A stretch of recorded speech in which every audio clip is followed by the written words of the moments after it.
ಅವನು ಒಂದು ಟೇಕ್ ಅಲ್ಲಿ 5 ನಿಮಿಷ 10 ನಿಮಿಷ ಮಾತಾಡ್ತಾನೆ. ಈ ಕುರುಸಭಾಂಗಣದಲ್ಲಿ ಕೇಸರಿ ಅಂತ ಕಂಗೊಳಿಸುತ್ತಿರುವ ನಮ್ಮ ದೊಣನಿಂಗ ದ್ರೋಣಾಚಾರ್ಯರಿಗೆ ನಮೋ ನಮಃ. ಅಪೂರ್ವ ಬಿಲ್ಲಾಳು, ಕೆಚ್ಚದೆಯ ಕಟ್ಟಾಳು, ಈ ಸುಯೋಧನನ ಕಣ್ಮಿಣಿ ಅಂಗಾಧಿಪತಿ ಕರ್ಣ ಗೆಳೆಯ, ಇಂಥ ವೀರ ರತ್ನಗಳು ನನ್ನೊಟ್ಟಿಗಿರಲು ಬಾಲಾರ ಮೆರವೆ ಸುಖದಿ. ಅಶ್ವಿನಿ ಎನ್ನುವ ಹೆಣ್ಮಗಳು ಅವಳು ಯಾವ ಜಾತಿ ಅಂತ ನನಗೆ ಗೊತ್ತಿರಲಿಲ್ಲ. ಡಾಲಿ ಧನಂಜಯ ಹೇಳಿದ್ದು ಬಡವ್ರ ಮಕ್ಕಳು ಬೆಳೆಯಕ್ ಬಿಟ್ರಪ್ಪ ಅಂತ. ಬಡವ್ರ ಮನೆ ಮಕ್ಕಳು ಬೆಳಿಬೇಕಂಡ್ರಯ್ಯ. ಬೆಡ್ರೂಮ್ ಅಲ್ಲಿ ಮಲಗಿದ್ದನ್ನು ತೋರಿಸಿದ್ರೆ ನಂತರ ಅದು ತೋರಿಸುದಿಲ್ಲ ಅಷ್ಟೇ. ಅವರು ಒಬ್ನೇ ಹೊಡೆದಾಕ್ತೀನಿ, ನನ್ಗೆ ಯಾರು ಹಾಕಿದಾರೋ ಇವ್ರನ್ನೆಲ್ಲ ಮನೆಯಿಂದ ಆಚೆ ಕಳಿಸ್ಬಿಟ್ಟೆ ನಾನು ಆಚೆ ಕಾಲಿಕೋದು. ಸುಮ್ಮನೆ ಈ ನ್ಯೂಸ್ ಚಾನಲ್ ಈ ಕೆಟ್ಟ ಧಾರಾವಾಹಿ ನೋಡೋದಕ್ಕಿಂತ ಬಿಗ್ ಬಾಸ್ ಒಳ್ಳೇದಂತೆ ಬರುತ್ತೆ. ಬಿಗ್ ಬಾಸ್ ನೋಡ್ತಿರೋ ಅಂದ್ರೆ ಅವನು ಏನಯ್ಯ ಅವನು ಬಿಗ್ ಬಾಸ್ ನಾನು ನೋಡ್ತೇನಪ್ಪ. 1 ಗಂಟೆ ಇದೆ, ಅದನ್ನು ಅರ್ಧ ಗಂಟೆ ನೋಡ್ತೇನೆ. ಒಂದು ಎಂಟರ್ಟೈನ್ಮೆಂಟ್, ರಿಲ್ಯಾಕ್ಸ್ ಆಗ್ತೇನೆ. ಅದು ಸರಿಯಾದ ತಪ್ಪ ಬೇರೆ. ನನಗೆ ನಾನು ಬಿಗ್ ಬಾಸ್ ನೋಡಿದಾಗ ನಮ್ಮ ಹೊಸ ಜನರೇಷನ್ ಯಾವ ರೀತಿ ಬಿಹೇವ್ ಮಾಡ್ತಾ ಇದೆ, ಯಾಕೆ ಹೀಗೆ ಆಗ್ತದೆ, ಈ ಜೆನ್ಸಿ ಬಗ್ಗೆ ಎಲ್ಲ ಹೇಳ್ತಾರಲ್ಲ, ಯಾಕೆ ಹಿಂಗೆ ಆಗ್ತಾ ಇದೆ. ನಾನು ಅದನ್ನು ಬರೆದಿದ್ದೇನೆಂದ್ರೆ ಬಿಗ್ ಬಾಸ್ ಒಳಗಡೆ ಇದೆ ಹೊರಗಡೆ ಇದೆ ಅಂತ. ಆಯ್ತಾ, ಈಗ ಒಳಗಿದ್ದವರು ಆಕೆ ಒಳಗಿದ್ದವರು ಅವ್ರನ್ನ ಕೂಡಿ ಹಾಕಿರ್ತಾರೆ. ಅವ್ರಿಗೆ ಒಂದು ಫ್ರಸ್ಟ್ರೇಷನ್ ಬಂದಿರುತ್ತೆ, ಹ್ಯೂಮನ್ ಬಿಹೇವಿಯರ್ ಹಂಗೆ ಆಗಿರುತ್ತೆ ಅಂತ. ಓಕೆ, ಈ ಹೊರಗಿದ್ದವರು ನೋಡಿ, ಇಲ್ಲಿಯವರೆಗೆ ಇನ್ನ ಬಿಗ್ ಬಾಸ್ ನಲ್ಲಿ ಯಾವುದೇ ಕ್ಯಾಂಡಿಡೇಟ್ ಜಾತಿ ಬಗ್ಗೆ ಚರ್ಚೆ ಆಗಿದೆ ನನಗೆ ಗೊತ್ತಿಲ್ಲ. ಈ ಸರಿ ಆಯ್ತು. ನಾವು ಇದು ಒಂದು ಸೋಷಿಯಲ್ ಬಿಹೇವಿಯರ್ ಇದು, ಇದನ್ನು ಕೂಡ ನಾವು ನೋಡ್ಬೇಕಲ್ವಾ. ನನಗೆ ನೋಡಿ, ಅಶ್ವಿನಿ ಅನ್ನುವ ಹೆಣ್ಮಗಳು ಅವಳು ಯಾವ ಜಾತಿ ಅಂತ ನನಗೆ ಗೊತ್ತಿರಲಿಲ್ಲ. ಶೀಸ್ ಎ ಗುಡ್ ಆಕ್ಟರ್ ನನ್ನ ಪ್ರಕಾರ. ನಾನು ಸೀತಾರಾಮ್ ಅವರ ಸೀರಿಯಲ್ ಎಲ್ಲ ನೋಡಿದ್ದೇನೆ. ಆ ಹೆಣ್ಮಗಳನ್ನು ಒಳ್ಳೆ ಗಂಭೀರವಾಗಿ ಅವ್ರು ಹೇಳಿದ ರೀತಿ ಅಶ್ವಿನಿ ಗೌಡ, ನಾನು ಅಶ್ವಿನಿ ಗೌಡ, ಯಾಕಮ್ಮ ಅದನ್ನೆಲ್ಲ ಹೇಳ್ಬೇಕು. ಆ ಗಿಲ್ಲಿ ಯಾವ ಜಾತಿ ಅಂತ ನನಗೆ ಗೊತ್ತೇ ಇರಲಿಲ್ಲ. ನಾನು ಪ್ರಾಮಾಣಿಕವಾಗಿ ಹೇಳ್ಬೇಕು, ಮಂಡ್ಯದವನಲ್ಲ, ಯಾರೋ ಒಕ್ಕಲಿಗರು ಅಂತ ತಿಳ್ಕೊಂಡಿದ್ದೆ ನಾನು. ನನಗೆ ಈ ರ್ಯಾಕ್ಸ್ ಟು ರಿಚಸ್ ಇದಾರಲ್ಲ, ಬಡತನದಿಂದ ಮೇಲೆ ಬಂದಿರ್ತಾರಲ್ಲ, ನನಗೆ ಅಂತ ಕ್ಯಾರೆಕ್ಟರ್ಗಳು ಇಷ್ಟ ಆಗುತ್ತೆ. ಅವರದೊಂದು ಲೈಫ್ ಇದೆ ಅಲ್ಲ, ಆ ಸ್ಟ್ರಗಲಿಂಗ್ ಲೈಫು. ನಾವೆಲ್ಲ ಒಂದ್ ಸ್ವಲ್ಪ ಆ ರೀತಿ ಬಂದವರಾದ ಕಾರಣ ನಮಗೆ ಅದು ರಿಲೇಟ್ ಆಗುತ್ತೆ. ಅದು ಬಹಳ ಮಂದಿಗೆ ಅದು ಇನ್ಸ್ಪೈರ್ ಕೂಡ ಆಗುತ್ತೆ. ಅದು ನಾನು ಹೇಳ್ತಾ ಇರೋದು. ನಾನು ಈ ಬಿಗ್ ಬಾಸ್ ಅನ್ನು ನಾನು ಬೇರೆ ಬೇರೆ ಕಾರಣಗಳಿಗಾಗಿ ನೋಡ್ತೇನೆ. ಒಂದು ಹ್ಯೂಮನ್ ಬಿಹೇವಿಯರ್, ಮನುಷ್ಯನ ಸಣ್ಣತನಗಳು, ಈ ಜಾತಿ ಮತ್ತು ನೋಡಿ ಏನೇನೋ ಬಂತದು. ನಾನು ಹಿಂದಿ ಬಿಗ್ ಬಾಸ್ ನೋಡೋದಿಲ್ಲ. ಅದರಲ್ಲಿ ಬಹುಶಃ ಅವರು ಬೆಡ್ರೂಮ್ ಒಂದು ಓಪನ್ ಬಿಟ್ರೆ ಉಳಿದದ್ದು ಎಲ್ಲ ತೋರಿಸ್ತಾರೆ.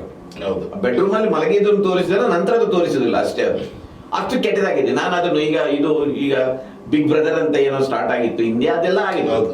ಆದ್ರೆ ಕರ್ನಾಟಕದಲ್ಲಿ ಒಂದು ಸ್ವಲ್ಪ ಡೀಸೆಂಟ್ ಆಗಿದೆ ಮಾತುಗಳದ್ದು. ನನಗೆ ಕಾಮಿಡಿ ಇಷ್ಟಪ್ಪ. ನಾನು ಎಲ್ಲ ಕಾಮಿಡಿಗಳನ್ನು ನೋಡ್ತೀನಿ. ನಾನು ನೋಡಿದ್ದೇನೆ. ಅಯ್ಯೋ, ನೀವು ಬಿಗ್ ಬಾಸ್ ನೋಡ್ತೀರೋ, ಹೌದಾ ಅಂತ. ಯಾಜಿಪುರ್ ಇವರು ಆ ಬಿಗ್ ಬಾಸ್ ನ 1 ಗಂಟೆಯಲ್ಲಿ ಇವರು ಏನೋ ಅದ್ಭುತವಾದ ರಾಮಾಯಣ ಮಹಾಭಾರತ ಎಲ್ಲ ಓದ್ತಾ ಇದಾರ ಗೊತ್ತಿಲ್ಲ ನನಗೆ ಹೇಳ್ತಾ ಇರೋದು. ಮನುಷ್ಯ ಹಂಗೆ ಇರಬೇಕು. ನಾನು ಲಂಕೇಶ್ನ ಸ್ಕೂಲಿಂದ ಬಂದವನು. ಲಂಕೇಶ್ ಇಂಥ ತಮಾಷೆನೂ ಮಾಡ್ತಾ ಇದ್ರು, ಅವರ ಪೋಲಿ ಜೋಕ್ಗಳನ್ನು ಬರೀತಾ ಇದ್ರು, ಸೀರಿಯಸ್ ಆದ ಆರ್ಟಿಗಳನ್ನು ಬರೀತಾ ಇದ್ರು. ಸೊ ಜನರ ಜೊತೆ ಕನೆಕ್ಟ್ ಆಗ್ತಾ ಇದ್ರು. ನಾವು ಬುದ್ಧಿಜೀವಿಗಳಂದ್ರೆ ದಂತಗೋಪುರದಲ್ಲಿ ಕೂತ್ಕೊಂಡು ನಾವು ಇದನ್ನೇ ನೋಡ್ತೇವೆ, ಇದನ್ನೇ ಕೇಳ್ತೇವೆ, ಇದನ್ನೇ ಹೇಳ್ತೇವೆ ಅಂತ ಹೇಳಿದವರು ಸಮಾಜ ಅಲ್ಟಿಮೇಟ್ಲಿ ಏನು, ನಮ್ಮ ನಾಲೆಜ್ ಮತ್ತೊಂದು ಜನರಿಗೆ ಉಪಯೋಗ ಆಗಬೇಕು. ನೀವು ಒಬ್ಬನು ಈಗ ಬಿಗ್ ಬಾಸ್ ಕೆಟ್ಟದಂತ ಹೇಳಲಿಕ್ಕೆ ಕನಿಷ್ಠ ನಿಮ್ಗೆ ಅಲ್ಲಿ ಏನಾಗ್ತದೆ ಗೊತ್ತಾಗಿರ್ಬೇಕಲ್ಲ. ನಿಜ, ಇಲ್ಲ ನೀವೇನ್ ಜಡ್ಜ್ಮೆಂಟ್ ಕೊಡ್ತೀರಿ. ಸೊ ಆ ದೃಷ್ಟಿಯಿಂದ ಯಾವಾಗ್ಲೂ ಒಮ್ಮೆ ನೋಡ್ತಾ ಇದ್ದೇನೆ. ಗಿಲ್ಲಿದ್ದು ನೋಡಿದ್ದೇನೆ. ಗಿಲ್ಲಿದ್ ಬಿಗ್ ಬಾಸ್ ಎಲ್ಲ ನಾನು ಹೇಳಿದ್ದು ಅಲ್ಲ, ಅದಕ್ಕಿಂತ ಯೂಟ್ಯೂಬ್ ಮಾಡ್ತಾ ಇದ್ದಲ್ಲ ನೀವು, ಅವ್ನು ಕೇಳಿ ಎಕ್ಸಾಕ್ಟ್ಲಿ. ಅವ್ನು ಒಂದು ಟೇಕ್ ಅಲ್ಲಿ 5 ನಿಮಿಷ 10 ನಿಮಿಷ ಮಾತಾಡ್ತಾನೆ. ಆ ಮಂಡ್ಯದ ಭಾಷೆ ನಮ್ಗೆಲ್ಲ ಹೊಸ್ತದು, ಕೇಳಲಿಕ್ಕೆ ಮಜಾ ಅನಿಸ್ಬಿಡುತ್ತೆ. ಆಮೇಲೆ ಅವನು ಆ ಕಾಲದ ಕುಟುಂಬದ ಕಾನ್ಫ್ಲಿಕ್ಟ್ಗಳು ಅದನ್ನೆಲ್ಲ ಏನ್ ಹೇಳ್ತಾನೆ ನೋಡಿ, ಇಟ್ ಇಸ್ ಇಂಟ್ರೆಸ್ಟಿಂಗ್. ಕಾಮಿಡಿ ಮಾಡೋದು ಬಹಳ ಕಷ್ಟ, ಸೀರಿಯಸ್ ಆಗಿ ಮಾಡ್ಬೋದು, ಏನ್ ಮಾಡ್ಬೋದು. ಅದಕ್ಕೆ ನಾನು ಅದ್ರಲ್ಲಿ ಬರೆದಿದ್ದೇನೆ, ಚಾರ್ಲಿ ಚಾಪ್ಲಿನ್ ಇದನ್ನಲ್ಲ, ಈಸ್ ಎ ಗ್ರೇಟೆಸ್ಟ್ ಆಕ್ಟರ್. ಇವತ್ತು ಯಾವ ಕಾಮಿಡಿ ಬಂದ್ರು ಚಾರ್ಲಿ ಚಾಪ್ಲಿನ್ ಒಂದು ಇಮಿಟೇಷನ್ ಇದ್ದೇ ಇರುತ್ತೆ. ಈ ಒಳ್ಳೆ ಆಕ್ಟರ್ಗಳು, ಅದು ಅಮಿತಾಬ್ ಬಚ್ಚನ್ ಇರ್ಲಿ, ರಾಜ್ಕುಮಾರ್ ಇರ್ಲಿ, ಕಮಲ್ ಹಾಸನ್ ಇರ್ಲಿ, they the great comedy actors. ಅದು ಕಾಮಿಡಿ ಮಾಡ್ಲಿಕ್ಕೆ ಸುಲಭದಲ್ಲಿ ಬರೋದಿಲ್ಲ. ನಿಮ್ಮ ನಗಿಸ್ಬೇಕಲ್ಲ, ವೆರಿ ಡಿಫಿಕಲ್ಟ್. ಅಳಿಸ್ಬಹುದು, ನಗಿಸೋದು ಬಹಳ ಕಷ್ಟ. ಅದರಷ್ಟಿನ ನೋಡಿದ್ದೇನೆ ನಾನು. ಅದರಿಂದ ಇನ್ಯಾರೋ ಬರೆದಿದ್ರು ಒಂದು, ಬಹುಶಃ ಇದು ಈ ನಾರ್ಮಲ್ ಎಲೆಕ್ಷನ್ ನಡೆಯುತ್ತಲ್ಲ, MP ಎಲೆಕ್ಷನ್ ಅಸೆಂಬ್ಲಿ ಎಲೆಕ್ಷನ್ ಅದಕ್ಕಿಂತ ತುಂಬಾ ಜಾಸ್ತಿ ಇದಕ್ಕೆ ಪ್ರಚಾರ ಸಿಕ್ತು. ಹೌದೌದು, ಅದೇ ಯಾಕೆ ನಾನು ಹೇಳಿದ್ದೇನೆ, ನಾನು ಸುಮ್ಮನೆ ಈ ನ್ಯೂಸ್ ಚಾನಲ್ ಈ ಕೆಟ್ಟ ಧಾರಾವಾಹಿ ನೋಡೋದಕ್ಕಿಂತ ಬಿಗ್ ಬಾಸ್ ಒಳ್ಳೇದಂತೆ ಬರ್ತದೆ. ನಾನು ಬರ್ತಿದ್ದೇನೆ, ನನ್ಗೆ ಅನಿಸುತ್ತೆ. ಈಗ ನೋಡಿ ಸರ್, ಈ ಭಾಳ ಚಾನಲ್ಗಳನ್ನು ಹೋಗಿ ನೋಡಿದ್ರೆ ಈಗ ನೀವು ನೋಡಿ ಸೀರಿಯಸ್ ಆದ ಡಿಸ್ಕಷನ್ ಆಗಿದ್ರೆ, ಈಗ ರಾಜ್ಯಪಾಲರ ಹುದ್ದೆ ಬಗ್ಗೆ ಒಂದು ಸೀರಿಯಸ್ ಡಿಸ್ಕಷನ್ ಎಲ್ಲೂ ಕಾಣಲಿಲ್ಲ ನನಗೆ. ಯಾಕೆ ನೋಡ್ಬೇಕಪ್ಪ ಅದನ್ನು? ಆದ್ರಿಂದ ಅಟ್ಲೀಸ್ಟ್ ಯಾವ್ದಾದ್ರು ನೋಡಿ ನನ್ನಲ್ಲಿ ಒಂದು ನಗು ಹುಟ್ಟುದಿದ್ರೆ, ನಾನು ರಿಲ್ಯಾಕ್ಸ್ ಆಗೋದಿದ್ರೆ ಯಾಕೆ ನೋಡ್ಬಾರ್ದು? ನಾನು ನೋಡ್ತೇನೆ. ಕೆಟ್ಟ ಸೀರಿಯಲ್ಗಳು ಇದೆ, ಅದರಲ್ಲಿ ಅತ್ತೆ ಸೊಸೆ ಈ ಸಂಚು ಮಾಡೋದು, ಹುನ್ನಾರ ಮಾಡೋದು ಇದೇ ಇರೋದು. ಅದು ಒಳ್ಳೆದೇನು ಇರುವುದಿಲ್ಲ. ಅದರಿಂದ ನೋಡಿದ್ದೇನೆ, ಅದರಲ್ಲಿ ಏನಿಲ್ಲ. ಬಟ್ ಒಂದು ಏನಂದ್ರೆ, ನಮ್ಮ ಎಲ್ಲದರ ಗುಣಮಟ್ಟಗಳು ಕೂಡ ಇವತ್ತು ಸೀರಿಯಸ್ ಆದ ರೀಡಿಂಗ್ ಇಲ್ಲ, ಯಾರು ಓದುದಿಲ್ಲ, ಆಯ್ತಾ? ಎಲ್ಲ ಒಂದು 250 ವರ್ಡ್ ಜರ್ನಲಿಸಮ್ ಅಂತ ಬಂದಿದೆ. ನಮ್ಮ ಅಟೆನ್ಷನ್ ಕೊಡೋದು ಒಂದು 250 ಶಬ್ದವರೆಗೆ ಓದ್ತೇವೆ, ಆಮೇಲೆ ಅದು ಬಿಟ್ಟು ಇನ್ನೊಂದು ಬೇಕು. ಇದ್ರ ಮಧ್ಯದಲ್ಲಿ ಇನ್ನೊಂದು ಬಂತು, ಬಡವ್ರ ಮಕ್ಕಳನ್ನ ಬೆಳೆಯಕ್ ಬಿಡ್ರಿ. ಇದು ಹೆಂಗಾಗ್ಬಿಟ್ಟಿದೆ ಅಂದ್ರೆ, ಇದು ಕೇಳಲೇಬೇಕು. ಆಕ್ಚುಲಿ ನೀವು ಯಾವ ತರ ತಗೊಂತೀರೋ, ನೀವು ಯಾವ ತರ ಎಕ್ಸ್ಪ್ಲೇನ್ ಮಾಡ್ತೀರೋ ಗೊತ್ತಿಲ್ಲ. ಬಟ್ ಈ ಚರ್ಚೆ ಏನಾಗ್ಬಿಟ್ಟಿದೆ ಇವಾಗ, ಒಂದು Bigg Boss first Daali Dhananjay ಹೇಳಿದ್ದು ಬಡವ್ರ ಮಕ್ಕಳು ಬೆಳೆಯಕ್ ಬಿಡ್ರಪ್ಪ ಅಂತ. ರಾಜ್ ಬಿ ಶೆಟ್ಟಿ ಮತ್ತೆ ಇದೇ ಡಾಲಿ ಧನಂಜಯ ಏನೋ ಈ ಮೀಡಿಯಾದಲ್ಲೇ ಮತ್ತೆ ಏನೋ ಕೌಂಟರ್ ಆಗಿದೆ. ಇದನ್ನ ಅಶ್ವಿನಿ ಹೇಳೋ ಪ್ರಕಾರ ಅವ ಬಡವ ಅಲ್ಲ, ಅವನ ಸಾಹುಕಾರ.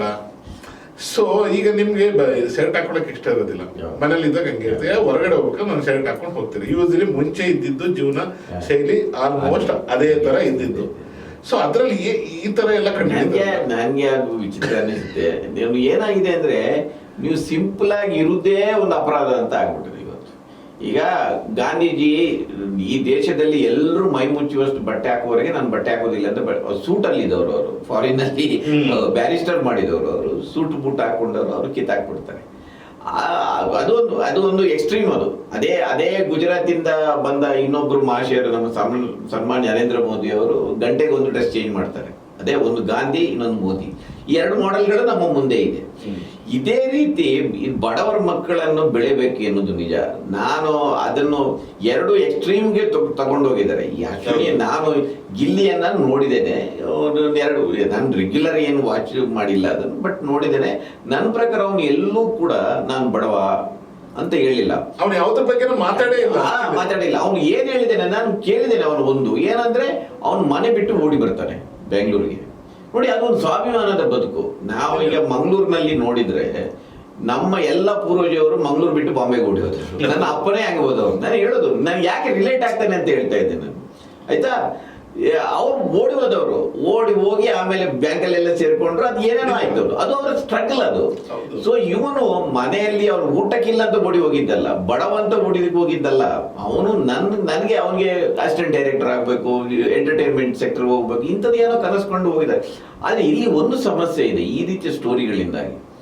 ಒಬ್ಬ ಗಿಲ್ಲಿ ಹಳ್ಳಿಯಿಂದ ಹೋಗಿ ಸಕ್ಸಸ್ ಆದ, ಆದರೆ ಅದೇ ಹಳ್ಳಿಯಿಂದ ಹೋಗಿ ಬೀದಿಗೆ ಬಿದ್ದವರು ಲಕ್ಷಾಂತರ ಮಂದಿ. ಇಲ್ಲಿ ಇದರ ಬಗ್ಗೆ ಯಾರು ಡಿಸ್ಕಸ್ ಮಾಡ್ತಾ ಇಲ್ಲ. ಒಬ್ಬ ಗಿಲ್ಲಿ, ಹೌದು, ಈಗ ನೀವು ರಿಯಾಲಿಟಿ ಶೋಗಳಲ್ಲಿ ಬರ್ತಾರೆ ಬಡವರು ಎಲ್ಲ, ಅವನು ಸಿಂಗ್ ಮಾಡ್ತಾನೆ, ಅವನು ಬರ್ತಾನೆ. ಅವನೊಬ್ಬ ಬಡವ ಸ್ಲಮ್ ಇಂದ ಹೋಗಿ ಸಿಂಗರ್ ಆದ ಅಂತ ಹೇಳಿ ಉಳಿದವರು ಕೂಡ ಹೋಗಿ ಅವರ ಲೈಫ್ ಅನ್ನು ಹಾಳು ಮಾಡ್ಕೊಂಡವರು ತುಂಬಾ ಜನ ಇದ್ದಾರೆ. ಇದು ಸಮಸ್ಯೆ. ಈ ವಿಚಾರ ತಗೋಬೇಕಂದ್ರೆ, ಹಿಂದಿನಲ್ಲಿ ಒಬ್ರು ಲೇಡಿ ಮತ್ತೆ ಇನ್ನೊಬ್ರು ಯಾವ್ದು, ಅದೇ ಅದು ಕೆಲವರು ಭಿಕ್ಷುಕಿ ಆಗಿದ್ಲು, ಅವಳನ್ನ ತಂದು ಏನೋ ರೇಷ್ಮೆ ಅಂತ ಏನಲ್ಲ ಅವ್ನು ಮಾಡಿದ. ಆಮೇಲೆ ಅವಳು ಎಲ್ಲಿ ಹೋದ್ಲು ಗೊತ್ತಾಗಿಲ್ಲ. ಇವಾಗ ಕರ್ನಾಟಕದಲ್ಲಿ ರಿಯಾಲಿಟಿ ಟ್ರೈಬಲ್ ಗಳನ್ನ ಯಾರು ಹುಡುಗರನ್ನ ಇಟ್ಕೊಂಡು ಸುಸೈಡ್ ಮಾಡಿ, ರಾಜೇಶ್ ಹುಡುಗ ಸಿಕ್ಕಾಪಟ್ಟೆ ಆಗಿದೆ ಅಂತದ್ದು. ನಾನು ಚರ್ಚೆ ಆಗ್ಬೇಕಾದ್ರೆ ಅದ್ರ ಬಗ್ಗೆ. ಈ ನಿಜವಾಗ್ಲೂ ರಿಯಾಲಿಟಿ ಶೋಗಳು ಯಾವ ತರ ಮಾಡ್ಬೇಕು, ನಿಜವಾಗ್ಲೂ ಮಾಡೋದು ರಿಯಾಲಿಟಿ ಶೋಗಳು. ಅದ ಹಿಂದೆ ಎಲ್ಲ ಆಗ್ತಿತ್ತಲ್ಲ. ಈಗ ಇಲ್ಲಿ ಬಾಲಸುಬ್ರಹ್ಮಣ್ಯಂ ಅದ್ರಲ್ಲೂ ಒಂದ್ ಸ್ವಲ್ಪ ಜಾತಿ ಗೀತಿ ಬಂದ್ಬಿಟ್ಟಿದೆ, ಅದು ಬೇರೆ. ಆದ್ರೆ ಆ ಮಟ್ಟದ ಒಂದು ಟ್ರೈನಿಂಗ್ ಅದಕ್ಕೆಲ್ಲ ಇತ್ತು, ಅದು ಓಕೆ. ಬಟ್ ಈಗ ಹಾಗೆ ಆಗ್ತಾ ಇಲ್ಲ ಅಂತ. ಅದು ಅಂದ್ರೆ ಬೇಸಿಕ್ ಆದ ಇವತ್ತು ಅರ್ಧ ಕೆಡಿಸುದು ಈ ಚಾನೆಲ್ಗಳು. ಅವರು ಬಡತನ ಸೇಲ್ ಮಾಡ್ಬೋದು, ಕಣ್ಣೀರು ಸೇಲ್ ಆಗುತ್ತೆ, ಬಡತನ ಸೇಲ್ ಆಗುತ್ತೆ, ವಿಕ್ಟಿಮೈಸೇಷನ್ ಸೇಲ್ ಆಗುತ್ತೆ.